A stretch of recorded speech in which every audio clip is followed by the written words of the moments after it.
At parang kapatid ko talaga sila.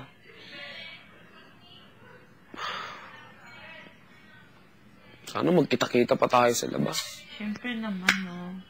Yun nga naisip ko eh. Paano kung di na magkita-kita sa labas? Fruit salad, di ba? Nga ni, kala ko makapag-uwi siya mamaya eh. Facebook lang eh. Baka din. Paano kung ako rin na mauna dito?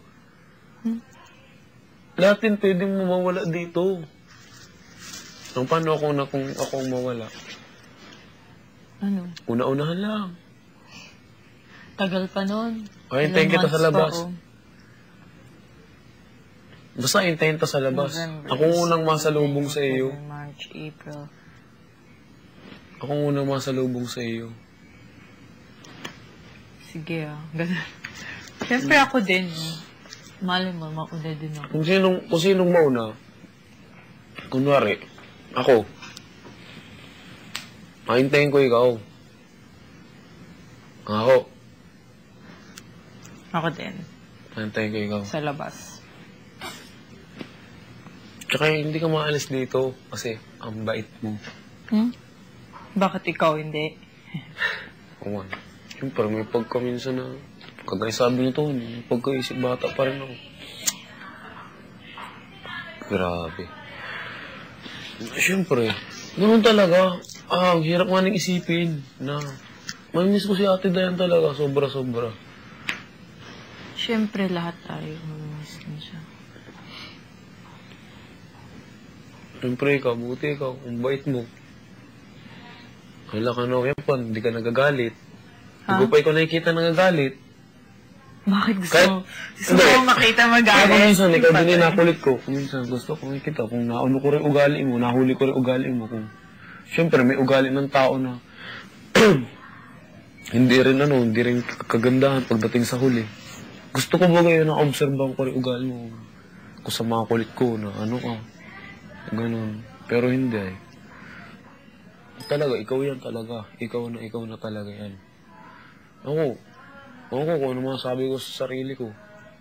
Kaya kung minsan, dahan-dahan din ako dito eh. Kasi, siyempre, hindi ko mundo ito. Ibang mundo nga ni, sabi nga ni Manny. Ako, kung ano nga pagkaloob ng Diyos, yun na lang. Basta paglabas dito, pangako ko, ikaw pa rin. Ang heart, high voltage ko. Hindi.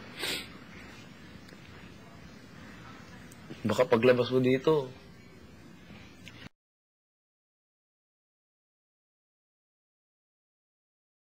hello, team. Wala. Pag gumano sa akin eh. Paglabas na. Tapos mapunta tayo ng Marinduque. Mapunta ako sa inyo. Pagkalabas ko dito, mapunta ako sa inyo. Pakita mo sa akin mga aso mo. Pagpunta ko naman sa Marinduque, pakita ko naman sa mga alaga namin baka doon. Kahit sumakay ka pa, sakyan mo lahat, isa-isa. Ang bigay ko sa iyo, sakyan mo. Hirap. Kahit ako'y magsaya, nalungkot pa rin ako.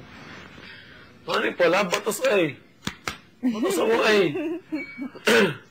Ikaw, batas ba yan? Ilabas na yan. Ako ng bagong batas.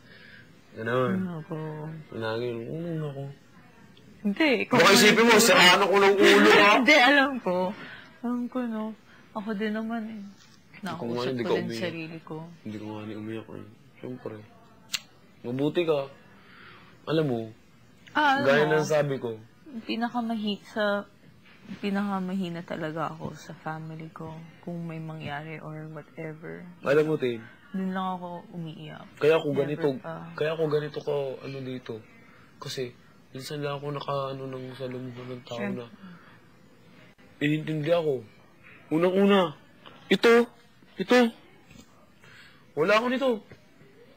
Pinahiram lang sa akin. Isipin mo naman yung pagpahalaga nila sa akin na dito ko lang naramdaman na mahalaga pala ako. Kahit sa buong buhay ko, wala pang nag-ano sa akin na mahalaga pa pala ako. Oo. Mahal ako ng lolo at lolo ko.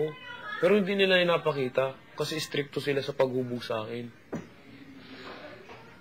Pero hindi ay. Kagaya ng sabi ko kay paring Slater, pag siya nawala dito, baka hindi ko rin kayanin. Oo. Kaya nga na ano ko na lang sa kanya na positive ang lahat. Ang hirap. Wala. Kahit ni minsan. So, huwag mo kalimutan din si God. Mahalag. Sobrang... Hindi ko nakakalimutan ng Panginoong Jesucristo. Sa akin eh, lumaki ako sana eh. Wala eh. Wala talaga. Ikaw, buti ka. Napakaswerte mo. Mama at papa ka. Kung magka-problema man kayo. Hindi, nasabi ko lang at pagpahalagan mo yung pagiging swerte mo.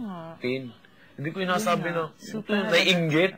Nasabi ko lang sa'yo para... I mean... Siyempre, kung turo ko sa'yo, magmahalan kayo. Mahalin mo yung kuya mo. Kung minsan, kung alam mong ang kuya mo na lang lagi ang, kunwari, naaway ka lagi ng kuya, maging magpakakumbaba ka. Oo nga. Yan ang turo sa amin ng lolo. Para kayong dalawa magkaunaw at magmahalan. At balang araw, mga ano ng kapatid mo, na, mahal pala ako ni Tin. Na, siyempre. Nangyari na sa amin magkapatid yan, Tin. Kami, super lagi nag-aaway. Oh. Minsan dahil magpakumbaba ka.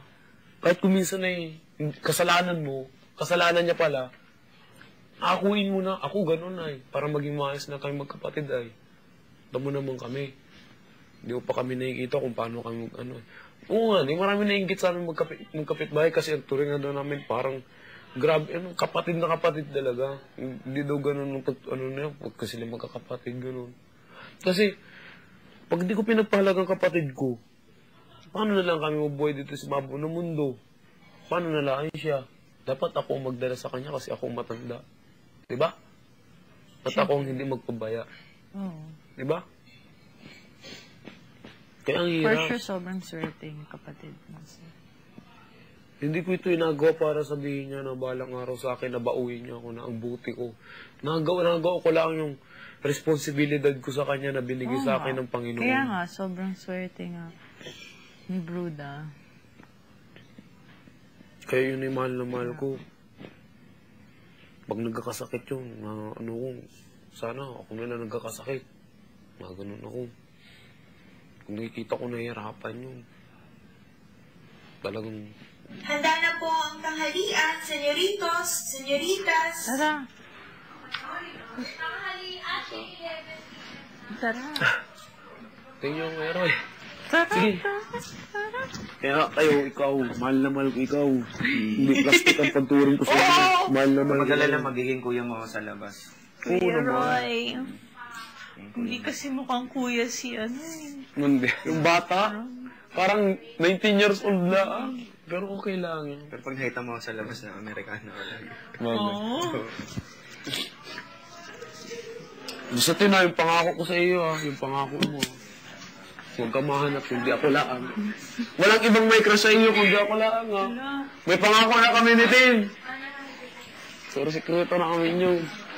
Masaya Ako ako. magluluto ng talong, wala nang magalo sa talong. Pre! Pangako Pangako sa akin si Tin.